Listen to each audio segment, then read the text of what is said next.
The city was always dark. The skies were filled with smoke, and the tall towers of the nobles cast long shadows over the poor. In this city, people were not all equal. Some lived as masters, while others lived as slaves. And among those slaves was a young girl. She was thin, her face pale, her eyes quiet. No one called her by name. She was simply property. She belonged to a cruel master who used her as he wished. Her hands were always busy, cleaning, serving, obeying. If she made a mistake, even the smallest one, pain followed. She had learned to keep her head down, to never look directly into the eyes of her master or his guests. For a slave, silence was safety. On that evening, she was taken to the central square of the city. The air was heavy with the smell of sweat and dust. The square was crowded with nobles, merchants, and curious onlookers. They were here for the auction, the slave auction. The girl stood quietly with others. Chains bound her wrists, though she was too weak to run even if she wanted to. Her heart beat fast, but her face showed no expression. She had been trained well, never show emotion, never show defiance. The auctioneer, a fat man with a loud voice, stepped forward and called out, "Tonight we have fresh slaves. Strong arms for labor, clever hands for service, and beauty for pleasure." The crowd cheered. Coins jingled. For them, this was entertainment. The girl lowered her eyes. She told herself not to hope. Hope was dangerous. Hope made pain worse when it was crushed. She told herself, "I will be bought. I will serve. Nothing will change." But then, she felt it. A gaze among the noisy crowd, among the rich robes and shining jewelry, stood a man. His clothes were old, patched and dusty.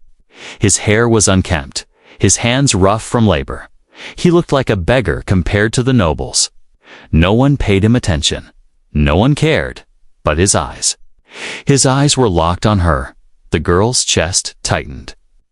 Why was he staring at her? Was it hunger? Was it desire? She wanted to look away, but something inside her refused. For the first time in years, she lifted her head and met someone's gaze. And in that moment, she felt something strange. His eyes did not see her as property. They did not see her as an object. They saw her. The auctioneer continued shouting, selling others one by one. The girl's turn was coming closer. The nobles whispered, some nodding in interest, others laughing. She was pretty enough to catch their attention. Pretty enough to be taken by someone rich, powerful, cruel. Her stomach twisted. She braced herself for another master, another cage. Then her name, no, not her name, but her number was called. She was pushed forward, chains clinking. The auctioneer raised his hand and announced, "A fine young girl, healthy, obedient, and trained. Who will bid?" Coins clattered.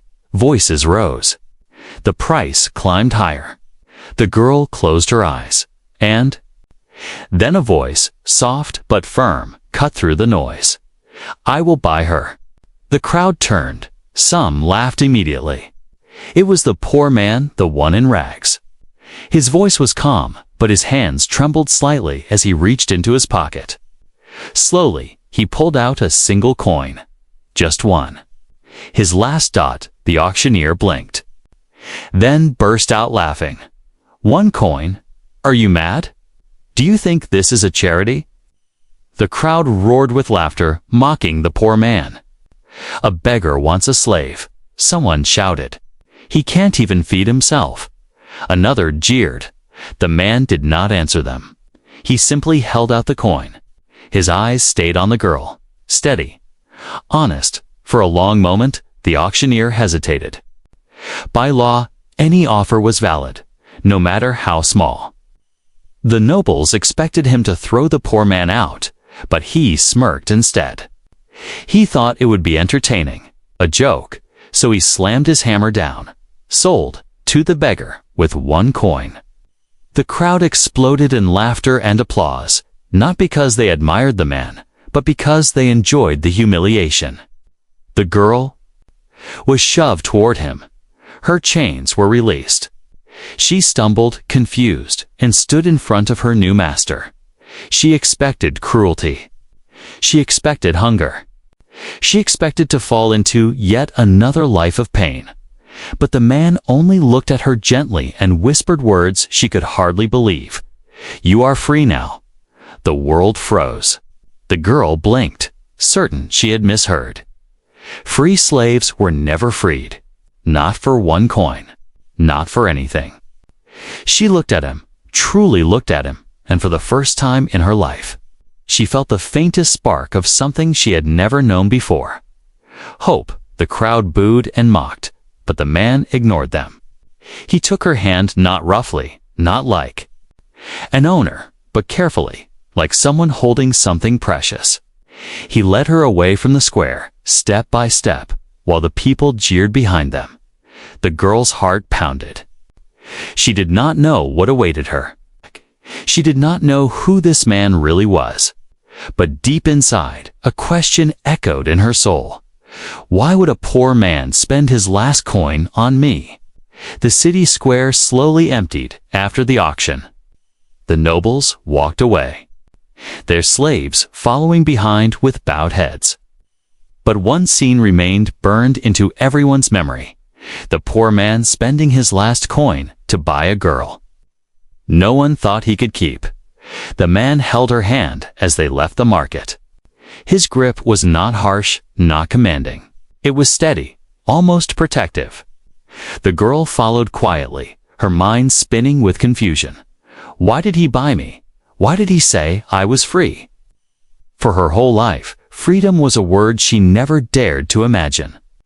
Slaves were born as property, lived as property, and died as property.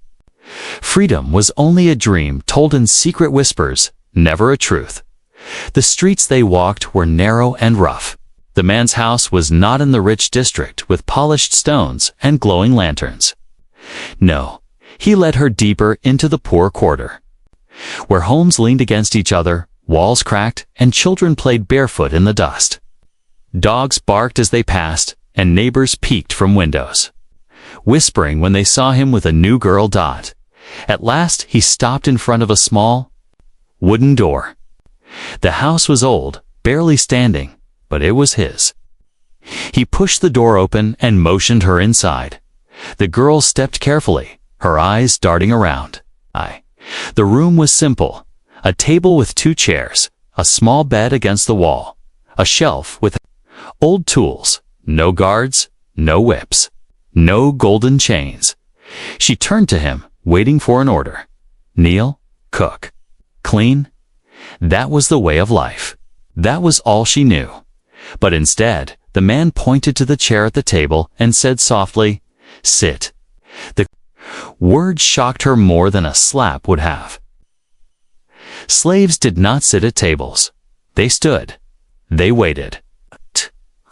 Her lips parted, but no sound came. "Sit," he repeated. His voice calm. Slowly, carefully, she lowered herself into the chair. Her body trembled. She felt guilty, like she was breaking a rule, but he only nodded. Then he went to a small basket in the corner and pulled out bread. It was rough bread, old, but it was food. He broke it in half and placed the larger piece in front of her. Her eyes widened. Slaves always ate last, after everyone else was finished, for anything remained. To be served first was unthinkable. She shook her head quickly and tried to push the bread back to him. "You eat," she whispered, her voice faint, but he pushed it back gently. "You need it more." The girl stared at the bread in silence. Slowly, she lifted it to her mouth and took a small bite. It was dry, but it tasted different from any meal she ever had before. It tasted of kindness. The man ate his smaller piece quietly. He did not ask her questions. He did not demand her service. He simply sat with her, as though she was not property, but a guest. Finally, she spoke, her voice trembling. "Why? Why did you buy me?" He looked at her, his eyes calm. "Because no one else saw you." She frowned. "I am a slave." "You were," he corrected softly. "But now you are free." The word hit her chest again like a hammer. Free. She wanted to believe, but the chains still felt heavy on her wrists, even though they were gone. "No one frees slaves," she whispered. "I did," he replied simply.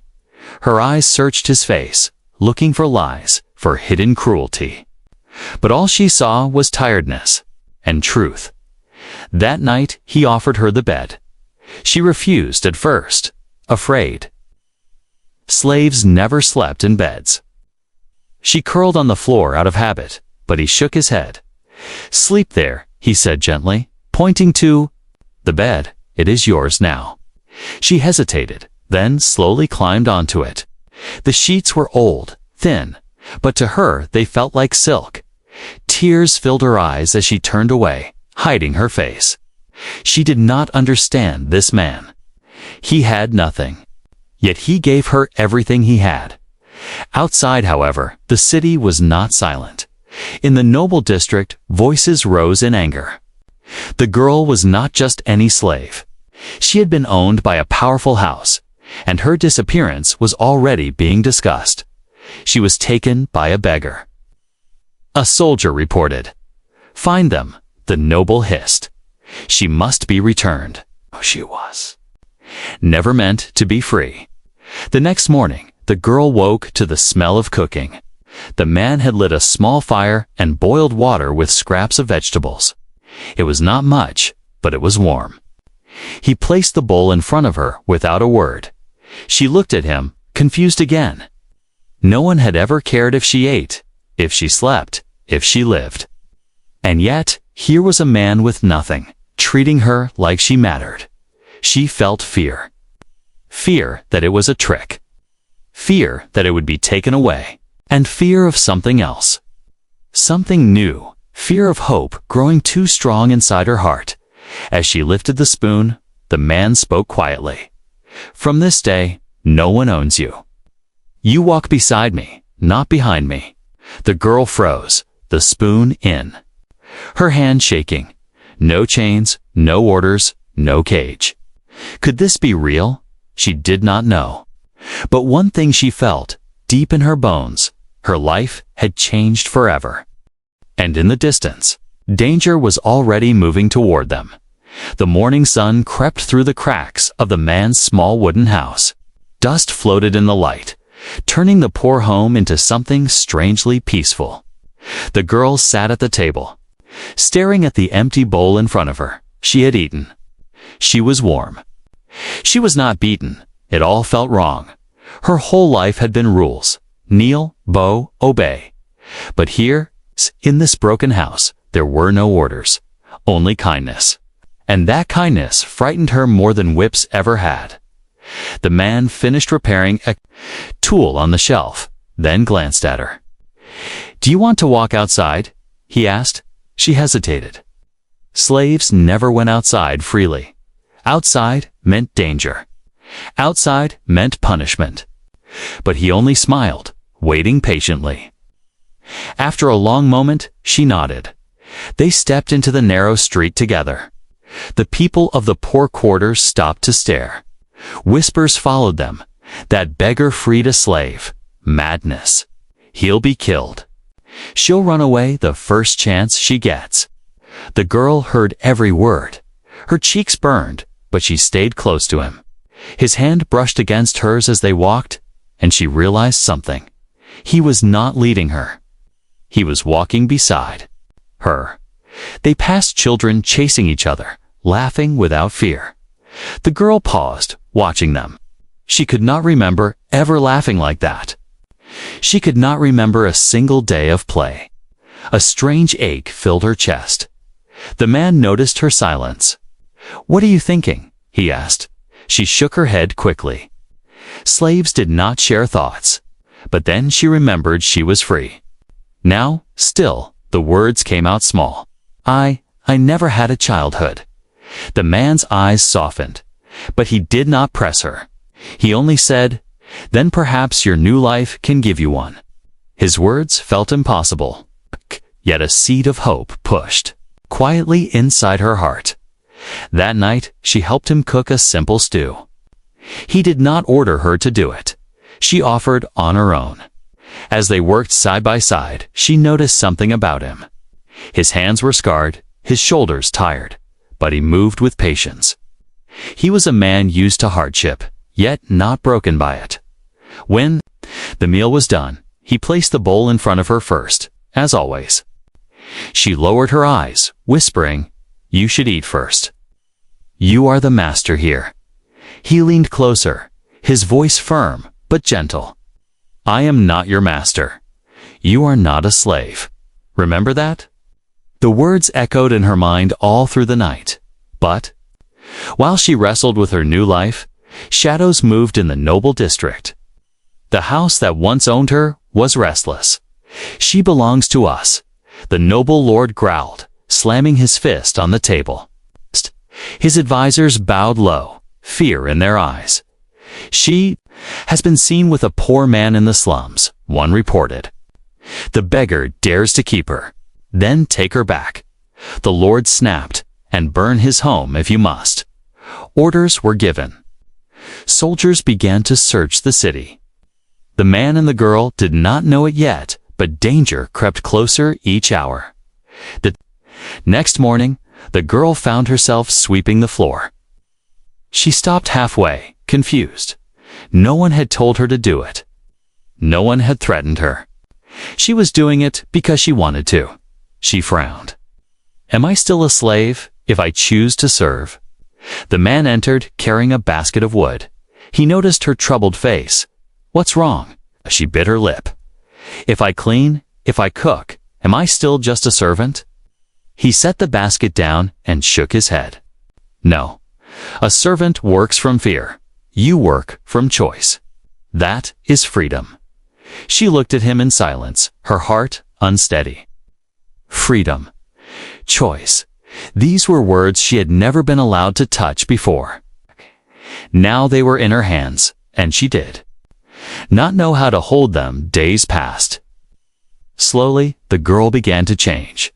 She started smiling, just a little. She spoke more, asked questions, even laughed once when he tripped over a loose stool. The sound surprised both of them, but peace never lasts long in a cruel city. One evening, as they returned from gathering water, they noticed neighbors avoiding them, whispering. An old woman hurried to the man's side and hissed, "Fool. Soldiers are asking questions. They want the girl. They say she belongs to the nobles." The girl froze, her blood running cold. She gripped the man's arm, whispering, "They will take me back. They always take us back." But the man's jaw tightened. "No, not while I breathe." His words were firm, but she could see fear in his eyes. Fear not for himself, but for her. That night, she could not sleep. She lay on the bed, staring at the ceiling, listening to his steady breathing on the floor. A storm of thoughts swirled in her mind. Why did he fight for her? Why risk his life? He had nothing, and yet he gave her everything. And deep inside, where chains had once been wrapped around her heart, something new began to grow. Not just hope, not just freedom, but something warmer. Something she had never felt before. Perhaps love. But as dawn touched the city walls, boots marched in the distance. The nobles had not forgotten. Her new beginning had only just started. But the storm was already on its way. The city was restless. Rumors spread like fire through the street. Soldiers were searching. Their target was not a criminal, not a thief, but a girl, a freed slave. Every tavern whispered her story. A beggar spent his last coin to buy a slave, and then set her free. Some laughed at the madness, some admired the courage. But most shook their heads, warning that the nobles would never allow it. Inside the small wooden house, the girl sat by the window. She could hear the shouts outside, the boots on the cobblestones, the clink of armor. Fear tightened her chest. The man was repairing the roof, his hands steady despite the noise outside. When he climbed down, she rushed to him. "They are looking." "For me," she whispered. He wiped the dust from his hands and nodded calmly. "I know." She stared at him, shocked. "Then why do you stay? Why not give me back? They catch us, they will kill you." His eyes held hers, firm and unshaken. "Because I promised you freedom. A promise is not something I break." Her throat tightened.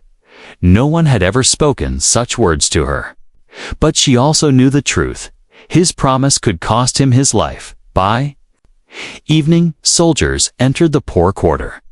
Their red banners waved above them, their voices harsh as they questioned everyone. "Have you seen a girl with dark hair and gray eyes? She is young, small, quick to obey." The neighbors avoided looking at the man's home, but fear made tongues loose. Some pointed, some whispered, and soon the soldiers knew where to search. That night, a knock shook the door. The girl froze, clutching the man's sleeve. His jaw tightened. Without a word, he motioned for her to stay silent. He opened the door just a crack. 2 soldiers stood outside, their armor gleaming in the torchlight. One sneered, "We have questions. A slave has gone missing. Some say she is here." The man's voice was calm. "There is no slave here." The soldiers smirked. "Then you will not mind if we look inside." He pushed the door open without waiting. The girl's heart pounded. She crouched low, hiding in the shadows behind the table. The soldiers stepped in, scanning the room. One lifted the thin sheets on the bed, the other checked the shelf. The man stood tall, though he had nothing to fight with. "This is my home," he said firmly. "You have no right." The soldier shoved him back with a laugh. "We have every right." The girl pressed her hands over her mouth to keep from crying out. One wrong move, and it would all be over. After a tense moment, the soldiers left, muttering that they would return. The man closed the door slowly and turned to her. Her body shook. "They will come back," she whispered. He nodded. "Then we must be ready." The next morning, he packed a small bag with bread and water. "We cannot stay here," he said. "The city is no longer safe for you." She felt a sharp pain in her chest. This poor house had been the first place she ever felt peace. Leaving it felt like tearing away a part of herself. "Where will we go?" she asked. He met her gaze. "Somewhere the nobles cannot reach. The city is wide, and the world is wider." She lowered her eyes.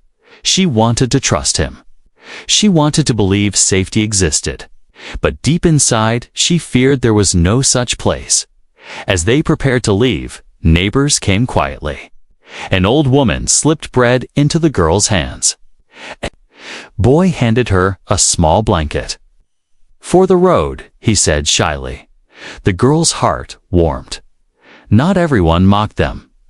Some cared, even if only in secret. But just as hope flickered, shouts echoed through the street. "Soldiers again!" The man grabbed her hand. "We must go. Now." They slipped out the back door, racing through narrow alleys. The girl's breath came quick. Fear pushing her legs to move faster than ever before. The sound of pursuit grew louder. Boots, swords, voices calling orders. At one corner, a soldier blocked their path. He raised his spear. "Stop!" Alaman stepped in front of her, shielding her with his body. He had no weapon, only his bare hands, but his stance was strong. The soldier laughed. "A beggar protects a slave. Foolish." Before he could strike, a stone flew from the shadows, hitting the soldier's helmet. A child, one of the neighbors, stood with another rock in hand.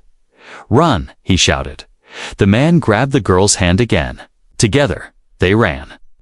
The child's distraction giving them precious seconds. They reached the old tunnels beneath the city. half-forgotten passages used long ago by workers. The man led her inside, the darkness swallowing them. The girl clung to his arm, her voice trembling. "We cannot keep running forever." He looked at her, his face hidden in the shadows. "Then we will fight when we must, but I will not let them take you." Her heart ached. She had been property all her life, and yet this man, this poor man, fought for her as if she were priceless. In that dark tunnel, with soldiers hunting above them, she realized something terrifying and beautiful. She was no longer afraid of chains. She was afraid of losing him. Above ground, the noble lord received news of the failed capture. His fury shook the hall. "Find them," he roared. "I do not care what it costs." That girl was never meant to walk free. The hunt had only just begun. The tunnels beneath the city were silent except for dripping water and the echo of footsteps. The man held a small lantern, its weak flame throwing shadows across the stone walls. The girl walked close beside him, her hand clutching his arm as if letting go would mean being lost forever. Above them, the city raged with soldiers searching. Their boots shook the streets, their shouts filled the night. But down here, in the forgotten darkness, the two of them walked into the unknown. The girl whispered, her voice trembling, "They will never stop. Why do they want me so badly? I am just a slave." The man shook his head. "You were a slave. That is different. And I don't think they are chasing you only because of that." His words unsettled her. She had always believed she was nothing, just another shadow. But the way the nobles pursued her, the way they ordered whole squads of soldiers to search, did not feel normal. They stopped at a fork in the tunnels. The man raised the lantern, deciding which path to take. Suddenly, he noticed markings. On the wall, strange carvings, old symbols half erased by time. The girl's eyes widened as she traced them with her fingers. "I know these," she whispered. The man looked at her in surprise. "How?" "They are older than the city." She shook her head, confused. "I don't know. I just remember." Her voice trembled. The memories were faint, like smoke in the wind. But somewhere deep inside, she felt a connection. They chose the left path, walking deeper until they reached an abandoned chamber. The air smelled of dust and age. In the center lay broken statues and fragments of stone tablets. The girl approached one of the broken pieces, brushing dirt away. Her hands froze. The carving showed a woman with the same gray eyes as hers. She staggered back, her heart racing. That looks like me." The man stared.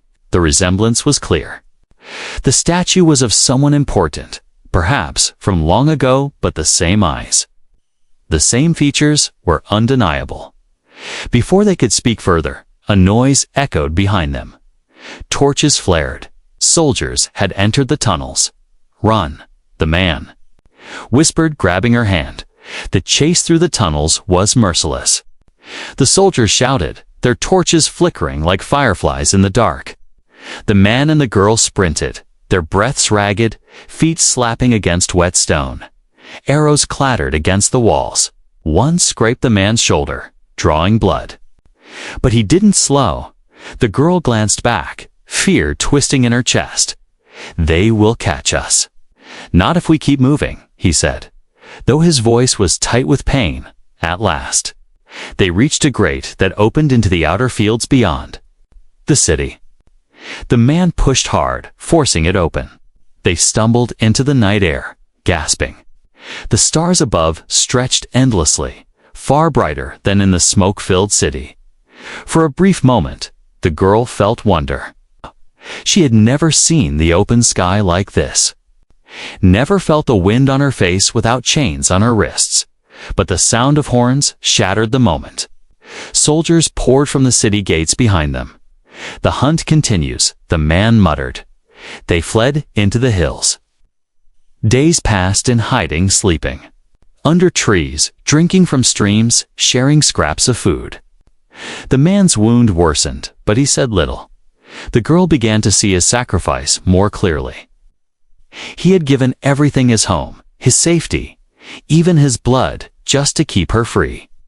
And she could no longer call herself nothing.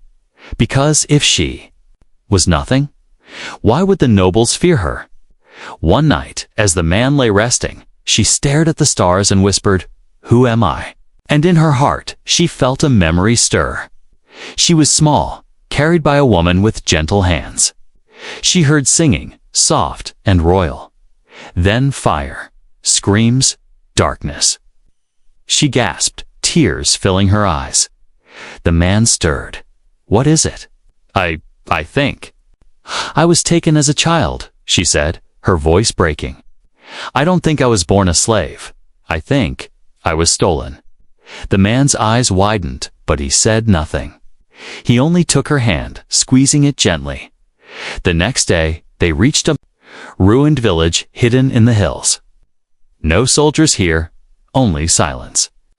Broken walls, burned roof set, strange carvings marked the stones. The same symbols from the tunnels. The girl stood in the ruins, her gray eyes reflecting the fire of memory. "I belong to this place," she whispered. The man looked around. "Then this is why they hunt you. You are not a slave. You are something more. Something they fear." Her breath shook. Freedom had always felt too big for her hands. But now the truth was heavier. She was not only free, she might be a key to something greater. Before she could answer, the distant sound of horns reached them again. The nobles had not stopped. The storm was still coming. The man turned, determination in his voice. "Then we will face them together." The girl looked at him, fear and love mixing in her heart. For the first time, she was not running alone. And for the first time, she believed she was more than the chains that once bound her. The rising storm was upon them, but so was her awakening. The ruined village lay quiet under the moonlight, broken. Walls stood like skeletons, whispering of a time long gone. The girl sat among the stones, tracing her fingers across the old carvings. Every symbol pulled at her memory, tugging at something buried deep inside her. The man sat nearby, binding the wound on his shoulder with a strip of cloth. His face was pale, but his eyes remained steady. He tried to hide the pain, but she saw it. "You are hurt," she whispered. He gave a small smile. "It will heal," but she knew better. The arrow had cut deep, and every movement made his breath tighten. Guilt weighed heavy on her heart. His pain was because of her. His home was gone because of her. His life was now hunted because of her. She clenched her fists. "I should leave. If I go back, they will stop chasing us." His head snapped up, his voice sharp. "No, do not speak of surrender. Freedom once given cannot be returned." Tears burned her eyes. "But they will kill you." He held her gaze, firm and unshaken. "If my life is the price for your freedom, then so be it." Her heart broke.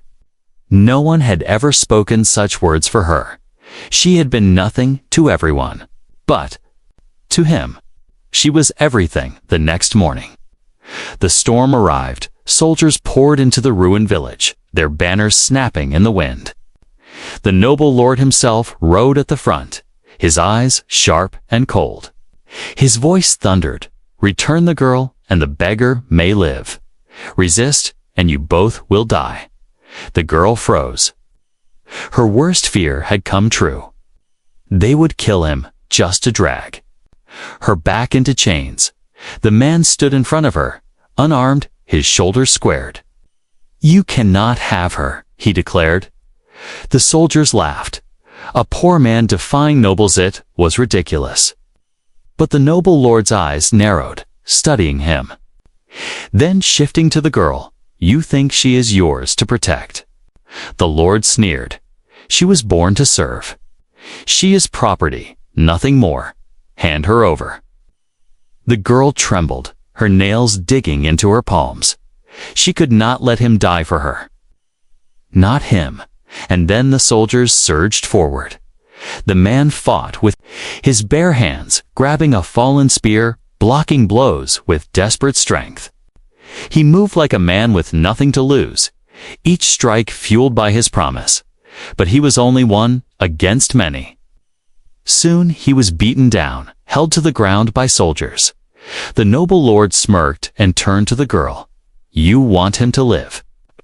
Then, come back quietly." Her heart screamed. Every part of her wanted to run to the man, to hold him, to keep him safe. But she knew if she surrendered, he would live, but she would return to chains forever. Her whole body shook. This was the choice: freedom or his life. Tears streamed down her face as she stepped forward. Her voice cracked, but she forced the words out. "Stop hurting him.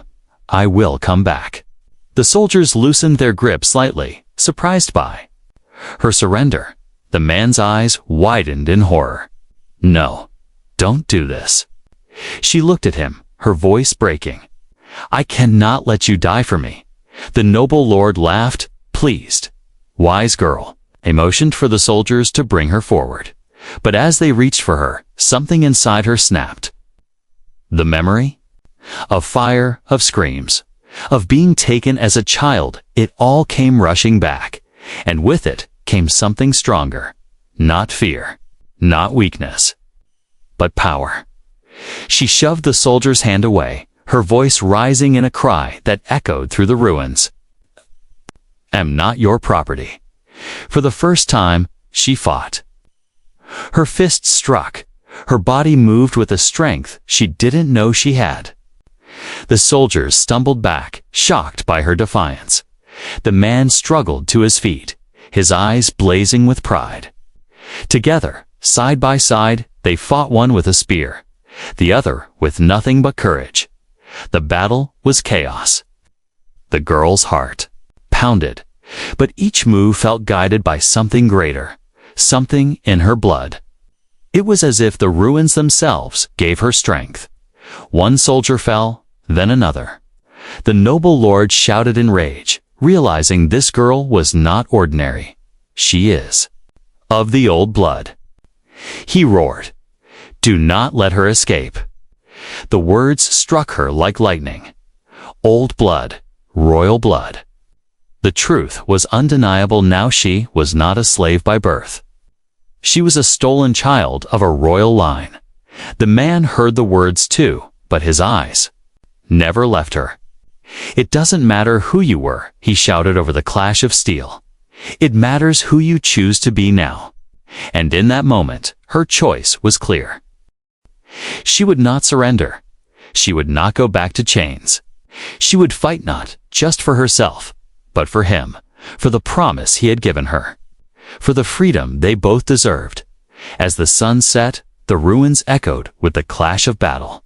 The girl and the man, outnumbered and bloodied, still stood together. The noble lord watched from a distance, his fury burning. He realized this was no longer about a runaway slave. This was about something far greater. "This storm is only beginning," he growled. And in the heart of the ruins, the girl stood tall, her chains forever broken, her choice made. The ruins still smoked from battle. Broken shields and shattered weapons lay scattered across the stones. The girl stood among them, her chest rising and falling with heavy breaths. Blood stained her hands, not all hers, but enough to remind her what had just happened. Beside her, the man leaned on a broken spear for support. His shoulder bled, his face was pale, but his eyes never left her. He looked at her not with fear, not with pity, but with pride. "You fought," he whispered.